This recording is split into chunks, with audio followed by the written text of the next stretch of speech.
السلام علیکم۔ قرآن کے خلاف بہت سے مورچے بنے، کچھ اپنوں نے بنائے، بہت سے غیروں نے۔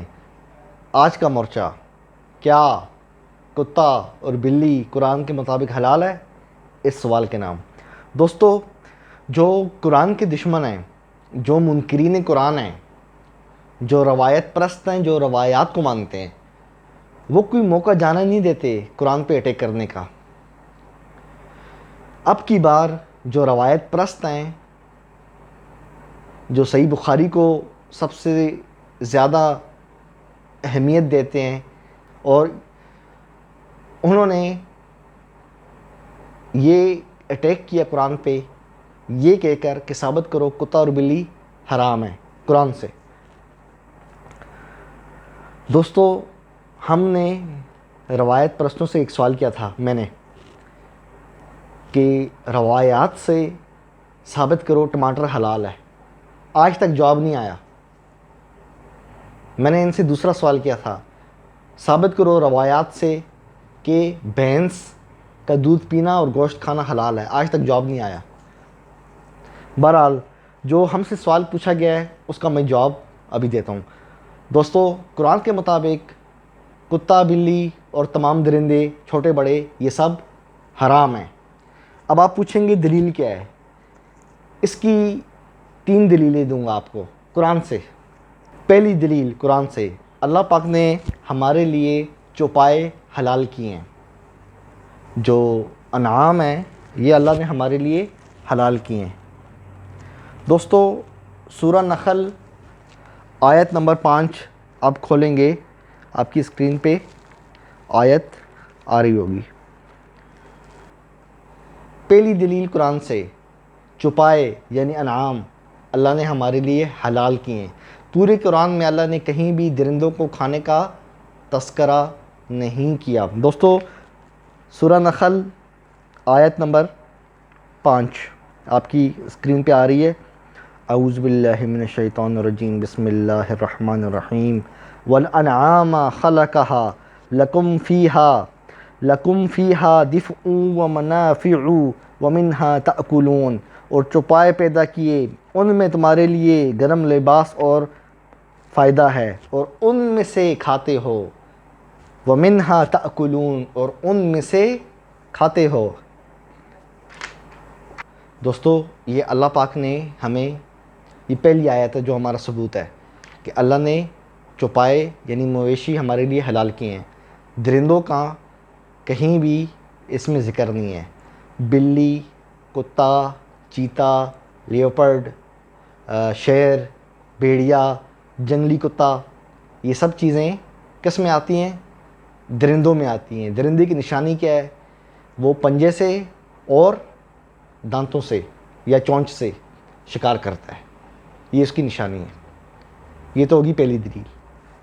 دوستو، دوسری دلیل سورہ مائدہ آیت نمبر 4۔ یہ جو سوال ہے نا، یہ نبی علیہ السلام کے زمانے میں بھی ہوا ہے۔ دیکھیے آپ کی اسکرین پہ آیت چل رہی ہے، یسألونک ماذا احل لہم،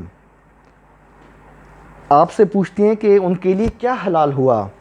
کل، کہہ دیجئے، احل لکم الطیبات، فرما دو حلال کی گئی تمہارے لیے پاک چیزیں۔ دوستو، یہ ہماری دوسری دلیل ہے، اللہ پاک نے پاک چیزیں ہمارے لیے حلال کی ہیں۔ اور جو خبائث ہیں، آپ کی اسکرین پہ آیت چل رہی ہے، خبائث یعنی گندی چیزیں ہمارے لیے حرام قرار دی ہیں۔ طیبات وہ چیز ہے جو آپ کے جسم کے لیے صحت مند نفع بخش ہے، اور خبائث وہ چیز ہے جو آپ کے جسم کو نقصان دے، آپ کے جو اعضاء ہیں ان کو اس سے نقصان ہو، اسے کہتے ہیں خبائث۔ یہ اللہ پاک نے ہمیں فارمولہ دیا ہے۔ روایت پرست یہ چاہتے ہیں کہ اللہ پاک ایک ایک جانور کا نام لے اور پھر لکھے کہ یہ حلال ہے، یہ حرام ہے۔ اللہ پاک ایسا نہیں کرتا، اللہ پاک فارمولہ دیتا ہے۔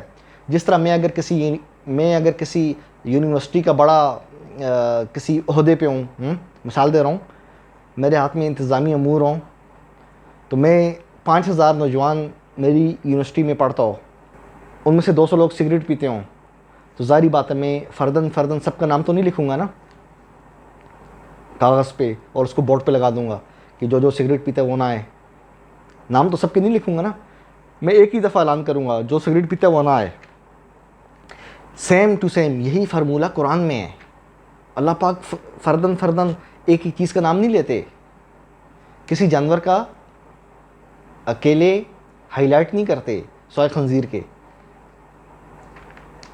اللہ پاک نے فارمولہ دیا ہے, جو چیز خبیث ہے یعنی نقصان دہ ہے انسانوں کے جسم کے لیے اس کو مت کھاؤ, اور جو چیز آپ کے جسم کے لیے صحت مند ہے اسے کھاؤ. یہ تو تھا ہماری دوسری دلیل قرآن سے. اور ایسے بھی آپ جانتے ہیں چائنا میں جو لوگ کتے بلیاں کھاتے ہیں نا, دیکھیں کتنی بیماریاں پھیل رہی ہیں ان لوگوں کو. اس ویڈیو کے آخر میں ایک ویڈیو کا ایک لنک دوں گا کمنٹس میں. اس کمنٹس میں آپ جا کے نا کلک کرنا, ایک لنک ہوگا. آپ جب لنک پر کلک کرو گے نا تو ایک ویڈیو کھلے گی باہر ملک کے لوگوں کی.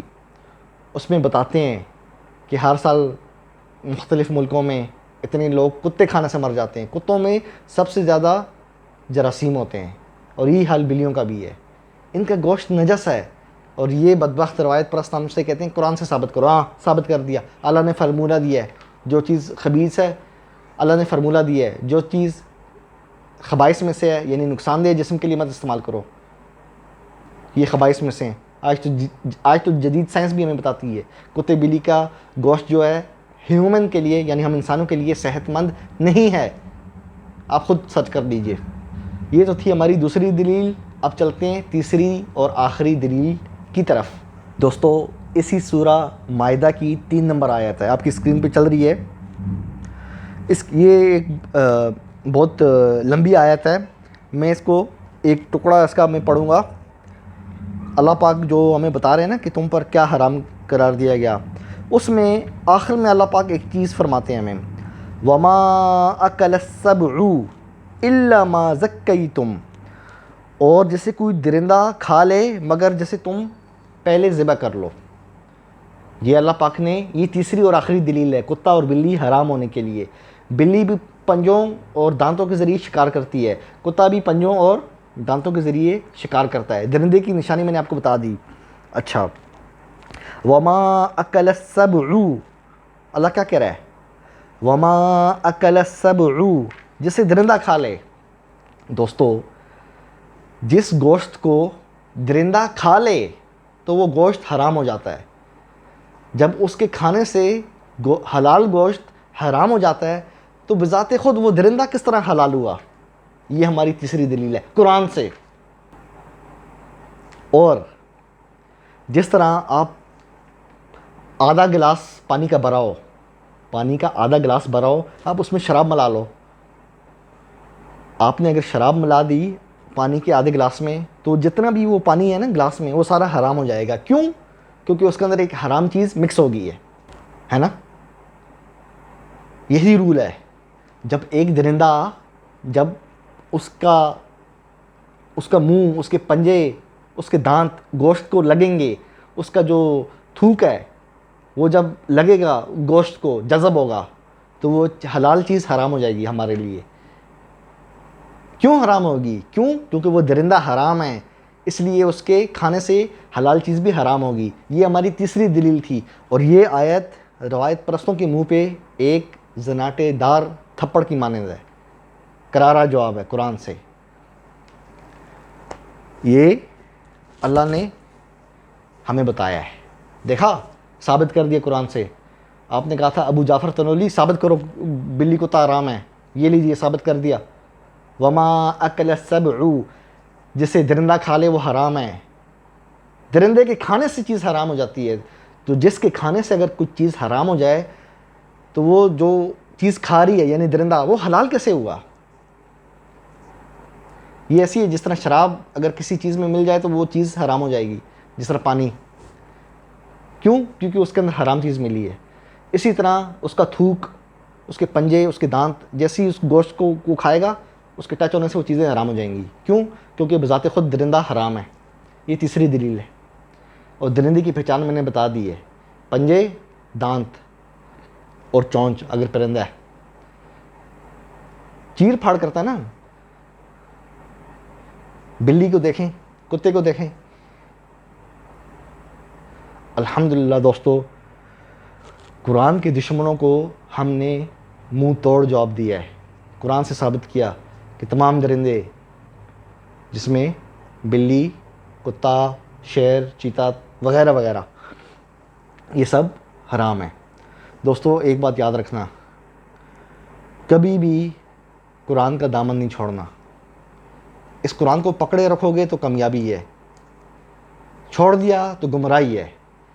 یہ جو لوگ روایات کو مانتے ہیں نا, میں نے ان سے سوال پوچھا ہے, ثابت کرو اپنی صحیح بخاری میں کہاں لکھا ہے ٹماٹر حلال ہے, ثابت کرو. ٹماٹر کا لفظ دکھاؤ مجھے, تا قیامت تک ثابت نہیں کر سکتے. ان کا تو میں نے کھانا حرام قرار دے دیا ہے اس حساب سے. حالانکہ بذات خود ٹماٹر حلال ہے, کیونکہ ہمارے جو قرآن کا رول ہے نا, جو چیز طیب ہے وہ کھاؤ, ہماری صحت کے لیے اچھا ہے.